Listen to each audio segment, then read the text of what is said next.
Hey horror fans, once again it is me, the Horror Miser Money G. Yes, it's finally here. Halloween Kills is finally here, and here's my review of the latest entry in the Halloween franchise. Yes. Now, Halloween Kills is a 2021 American slasher horror film. It's directed by David Gordon Green. It was written by him, Scott Teems, and Danny McBride, based upon the characters created by John Carpenter and Deborah Hill. Now, the film stars Jamie Lee Curtis, James Jude Courtney, and Nick Castle, Judy Greer, Andy Mechanic, Will Patton, and Anthony Michael Hall. Now, in this one, the saga of Michael Myers and Laurie Strode continues in the next thrilling chapter of the Halloween series. Now, sure, I don't have to go into details about this movie, as we all know that was delayed due to the damn pandemic.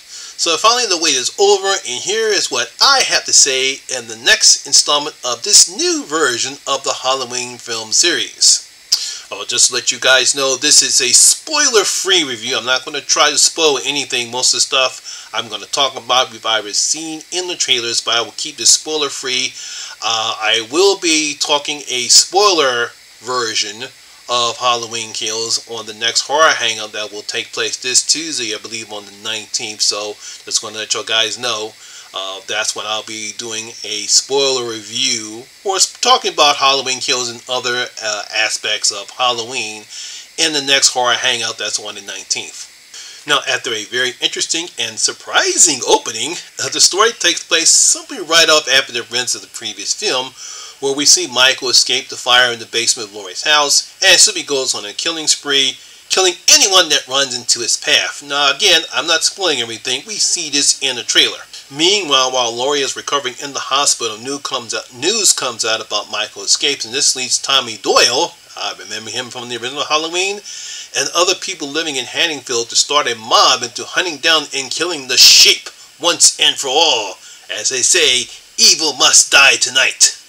Now, I'll say this, and I know some critics have criticized this film for not anything new in this movie, but I believe the filmmakers didn't need to do so. I don't think they really didn't. I don't think that was their idea or what they want to do. All they're doing was simply continuing the story that started off with the original Halloween 2018. Now, I believe writers Danny McBride, Scott Teems, and David Gordon Green weren't looking to add anything new in this part of the story that they're writing here. I mean, they have already made enough changes from the original story that John Carpenter created, and I'm sure most of the Halloween fanboys were satisfied, but very satisfied with this one. I'm pretty sure, because I believe my good friend Lee McCoy from Drum Duns actually calls this the best horror movie or the best movie so far this year. And trust me, he's a #1 Halloween fanboy.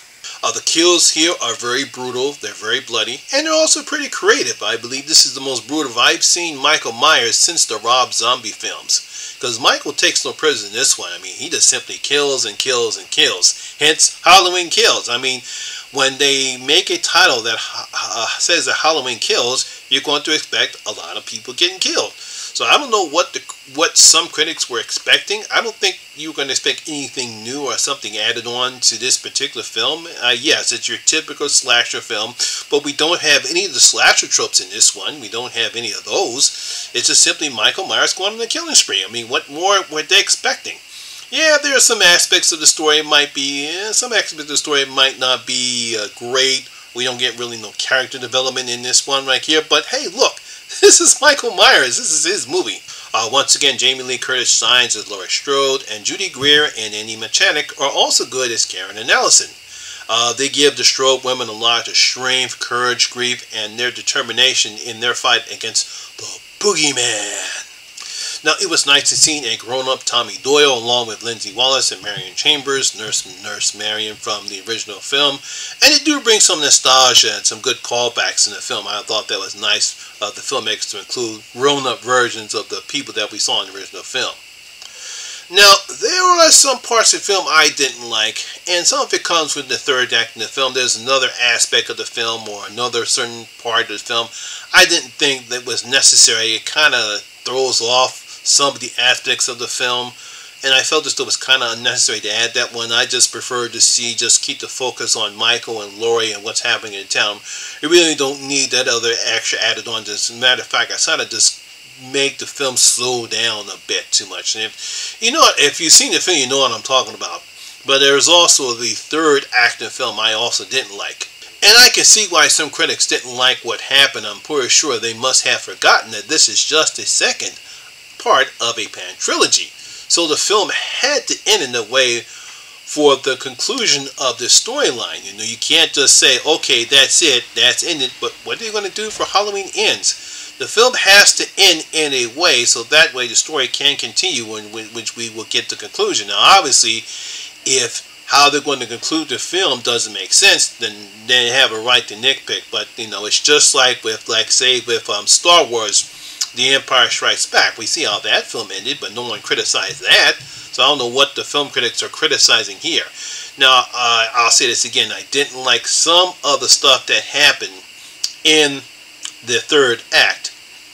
But I understand why they did it, because that's the only way that you're going to make the story continue. So I'll let them slide on that part right there. But, some critics just have to understand that, how they're going to continue the storyline. Overall, I felt this was an excellent way to continue this version of Michael Myers, and I can't wait to see what Danny and David have in store for the finale in Halloween Ends, which I believe is coming out next year on October the 14th, if I'm not mistaken. So, I'm going to give Halloween Kills 3 out of my 5 bloody gold coins. Yes, 3 out of my 5 bloody gold coins. I really did enjoy the kills. Michael Myers is just simply brutal. Obviously, Jamie Lee Curtis and Judy Greer and Andy Mechanic, they were all good in their roles right there.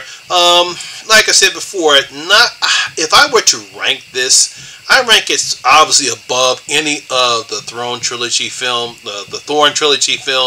Obviously, way better than Resurrection or Halloween 6. It might be kind of in between, maybe 4 and 5. It's not the best. It's not better than the original. I actually don't think this is better than Halloween 2018, but it's pretty good. I did enjoy it. It's just not that great. So there you go, horror fans. That is my review and video for Halloween Kills. I hope you did enjoy it. And if you did, please give it a thumbs up, like, and share, because it's about with that great algorithm right there. If you have seen Halloween Kills, let me know in the comment section what you thought about it. Did you enjoy it? Did you think this was a great way to continue this particular story of Michael Myers? Please leave a comment in the comment section below and tell me what you thought about it. Also, if you're new here, please hit that subscriber button and ring that notification bell. That way you'll be notified anytime when I put a new video such as this one. Once again, my name is Lamont Smith, better known as the Horror Miser Money G, and always remember that horror rules. I'll see you on my next video. I'm out.